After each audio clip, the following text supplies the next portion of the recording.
Das Warten hat ein Ende. Endlich geht's hier mal los, Freunde. Sport an! Alright, ihr sind liebe Leute und damit ein herzliches Willkommen zu einer kurzen neuen Folge Shakes and Fidget, in der ich mal so ein bisschen versuche zu rekapitulieren als Spieler der, sag ich mal, eher zweiten Stunde von Shakes and Fidget, als ich natürlich auch mit dem Content Createn angefangen habe. Da geht es jetzt speziell um die Jahre 2012 bis 2014. Ist ein weiter Weg passiert bis zum derzeitigen Zeitpunkt, möchte ich sagen. Und Player Games von 2009 mit Shakes and Fidget sind 2025 mit Shakes and Fidget erfolgreicher denn je, kann man fast sagen. Und ja, die Frage, die sich so ein bisschen stellt, ist, warum ist dieses Spiel denn nie ausgestorben? Ja, warum existiert das Spiel nach wie vor und befindet sich eben auf einem sehr, sehr interessanten Weg, wenn man die letzten Jahre speziell reinzieht im Vergleich zu den ersten Jahren. Und man kann hier sehr deep reingehen, man kann sehr vieles dazu argumentieren, man kann aber vor allen Dingen erstmal festhalten, dass es nicht für oder dass diese Meinung jetzt vielleicht nicht jeder so teilen würde, weil man selbst mit dem Spiel abgeschlossen hat. Es gibt viele Spieler, die aufgehört haben, die das Spiel zeitweise länger gespielt haben und jetzt nicht mehr dabei sind, ja. Aber das Spiel existiert nach wie vor und der erste Punkt ist natürlich die Gewinnerzielung. Also Playa hat einfach wirklich ein Produkt geschaffen, was all about über alle Faktoren hinweg, über die Jahre entsprechend Gewinn erwirtschaftet hat, sodass man eben als Firma wachsen konnte, als Team wachsen konnte und auch das Bestreben, das Spiel weiter nach vorne zu bringen, existiert. Das würde nicht oder das hätte nicht funktioniert, wenn wirklich diese Einnahmen über einen längeren Zeitraum weggefallen wären, weil es was aus rein wirtschaftlicher Sicht halt verständlich ist. Und das haben sie auf jeden Fall geschafft und schaffen sie anscheinend nach wie vor. Und demnach geht es eben auch weiter mit Shakes and Fidget. Ein zweiter Punkt ist natürlich das Spielprinzip.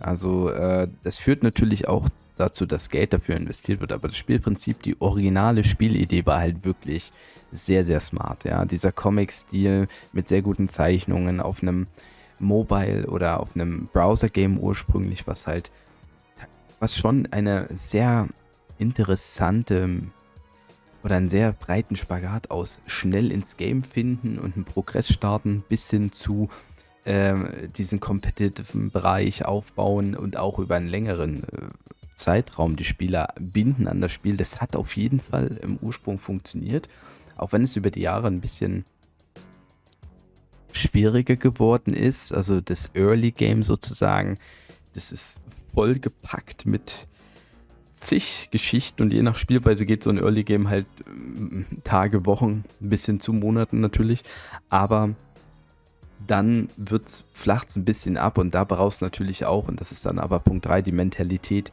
der allgemeinen Spielerschaft. Wir haben nach wie vor eine relativ hohe Spielerschaft in Shakes and Fidget, trotzdem natürlich viele Spieler aufgehört haben. Was wir aber auch haben, ist ein großer Anteil an Spielern, die zwar mal lange nicht gespielt haben, aber wieder zurückgekommen sind. Also dieses Spiel ist halt nicht nur oder war nie Zielgruppe einfach nur für Jugendliche oder Leute, die knapp über 20 waren, sondern das war schon immer ein Spiel für verschiedene Altersgruppen und das merkt man jetzt halt, dass natürlich viele Spieler im Laufe der Jahre zurückgekommen sind, die damals schon das Spiel gefeiert haben, aber vielleicht nicht so viel Geld hatten, wie sie ausgeben wollten. Oder die eben immer noch diese Faszination rund um dieses Spiel in sich trugen und ab einem gewissen Zeitpunkt gesagt haben, okay, ich gehe wieder rein. Und darunter kann man mich theoretisch auch so ein bisschen zählen. Kommen wir zum Punkt 4, das ist halt die Möglichkeit, Content für YouTube, Twitch oder welche anderen Formen auch immer zu produzieren für das Spiel und der Umgang von Player Games. Also die Möglichkeit, dass man eben die Rechte hatte, Videos zu machen auf YouTube oder Livestreams auf Twitch, die hat Player ja nie jemanden vorenthalten oder so, die waren immer existent Und das war halt sehr gut, weil es sich das Spiel sehr gut geeignet hat, um Content zu zeigen oder Content zu machen. Das war schon früher so und das ist auch natürlich heutzutage noch so. Jetzt hat sich aber in den letzten Jahren der Umgang von Playa Games mit den Content-Creatoren deutlich geändert. Also nicht nur, dass ehemalige reine Content-Creatoren jetzt mittlerweile zum offiziellen Staff von Shakes & Fidget gehören, ja, also sondern die Partnerschaften, die Möglichkeit, diese Partner etwas zu promoten, etwas zu unterstützen, ein bisschen zum Creator Code natürlich, aber vor allen Dingen dann auch die Einbindung von Shakes & Fidget selber auf YouTube oder vor allen Dingen auf Twitch, wo sich eben auch so ein festes Team jetzt mittlerweile im mehrsprachigen Bereich seit 1-2 Jahren dort gefunden hat und präsent ist und auch die Einbindung der gesamten Firma in diese Medien. Also der CEO hat sich ja häufig jetzt auch schon Rede und Antwort stellen lassen. Er hat Dorsa die Möglichkeit gegeben, auf YouTube mal auch ein bisschen Einblicke zu verschaffen. Also man zeigt immer mehr, dass man der ganzen Sache offen gegenübersteht und dass man auch dankbar ist, als Firma solche Unterstützung im Bereich der Content Creation zu haben, weil natürlich das Spiel dadurch wirklich gut getragen wird, wirklich gut gemacht wird. Wir haben immer wieder von einer Win-Win-Situation gesprochen. Das betrifft jetzt mich als einzelnen Content-Creatoren, aber natürlich auch vor allen Dingen das gesamte Umfeld. Und dann kommen wir jetzt auch zum Punkt 5.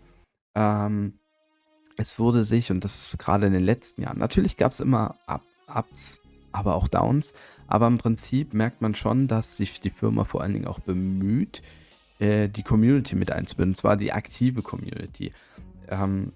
Wir haben jetzt, also was früher eigentlich nur Kommunikation über Forum war, ist jetzt halt eine Kommunikation über eine offene Discord-Plattform. Okay, Discord gab es früher nicht so, aber dort wird ein direkter Kontakt vorgestellt. Es werden viel mehr Feedbacks eingeholt, nicht nur von Content-Creatoren. Es gibt immer offenere und transparentere Kommunikationsmöglichkeiten und Mittel und Wege, Dinge zu testen und wie sie auch getestet werden. Also jemand, der sich damit zeitlich beschäftigt, das ist einfach wirklich dann sehr gut nachvollziehbar. Das beste Beispiel ist der Open-Topic-Bereich, der Open Ladder, der von VAS geführt wurde, der dort sein Herzblut reinsteckt und alle Informationen bündelt und offen dasteht und auch auf Dinge Bezug nimmt, die halt zuletzt passiert sind. Wie hat Playa darauf reagiert? Und Playa sieht das natürlich. Playa sieht das, verfolgt das und weiß, okay,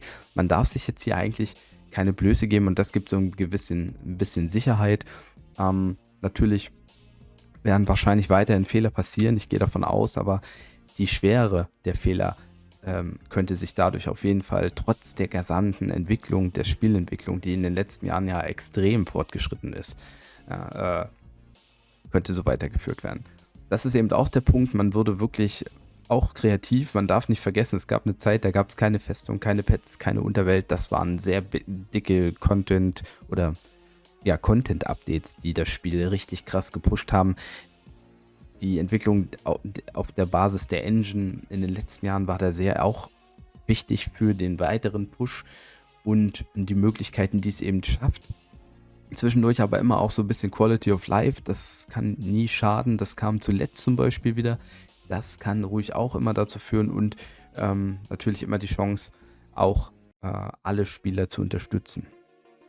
Ein weiterer Punkt ist, dass obwohl man natürlich als Free-to-Play-Spieler oder dass es Spieler gibt, oder Meinungen, die natürlich Free-to-Play als vernachlässigt sehen, darf man nicht vergessen, vieles gab es halt früher auch nicht. Es gab keinen Gratis-Pilz, es gab keine Gratis-Epics, es gab keine Codes, die man gewinnen kann oder Drops oder so. Das ist natürlich alles auch ein bisschen der allgemeinen Entwicklung geschuldet. Aber auch die Free-to-Play-Spieler haben deutlich mehr Möglichkeiten jetzt Free-to-Play auch zu spielen.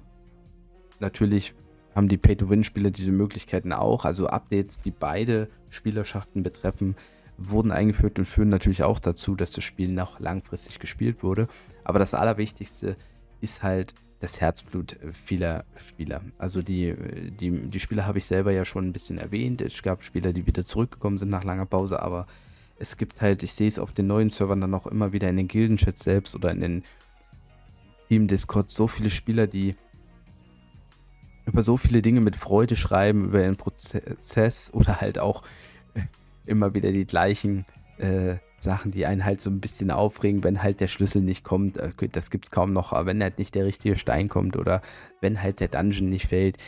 Da wird so viel kommuniziert. Das fühlt sich richtig nostalgisch an. Sowas habe ich vor 10 Jahren auch gemacht, weil man sieht halt, dass es immer wieder Spieler gibt, die diese Sachen erleben und auch fühlen. Und gleichzeitig gibt es eben so viele Spieler, die so viel in die Community stecken. Was habe ich schon erwähnt, die jahrelang dafür gekämpft haben, dass eben mehr Transparenz zwischen der Community und Bligh führen, die ihre Chars weiterhin trotzdem spielen. Also es ist jetzt nicht so, dass die sagen, okay, ich investiere jetzt so viel Zeit für die Community-Arbeit. Ne? Die haben auch noch starke Chars. Ja, überhaupt die Einführung des Discords damals war ein Riesenschritt. Ja, ohne diesen Discord, über diese Bindung zwischen Bligh und Discord hätte es jetzt viele Sachen gar nicht gegeben.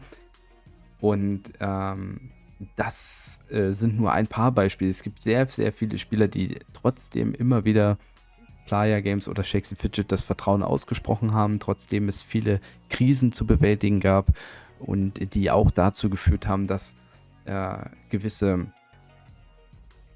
Prozesse einfach weitergeführt wurden und verbessert wurden und trotzdem eben auch Spieler gehalten wurden.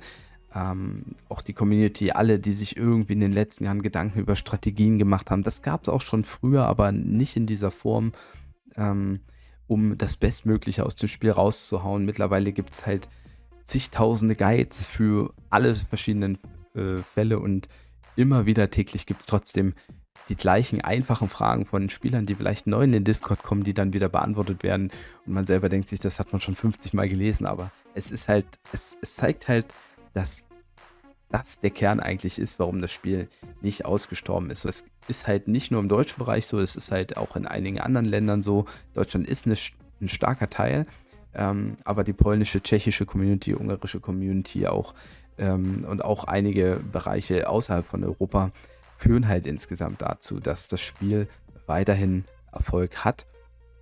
Und ich sehe da jetzt aktuell auch keinen Grund, dass sich das jetzt zeitnah ändern sollte. Also werden wir uns alle irgendwo mehr oder weniger wieder länger sehen können. Und das ist ja eigentlich auch schön. Ja. Und das wollte ich mal loswerden. Ich kann euch echt nur wirklich empfehlen, den Shakes & Fidget Discord zu verfolgen. Den Bereich im Forum-Bereich Open Topics oder auch jetzt neu Feature Discussion.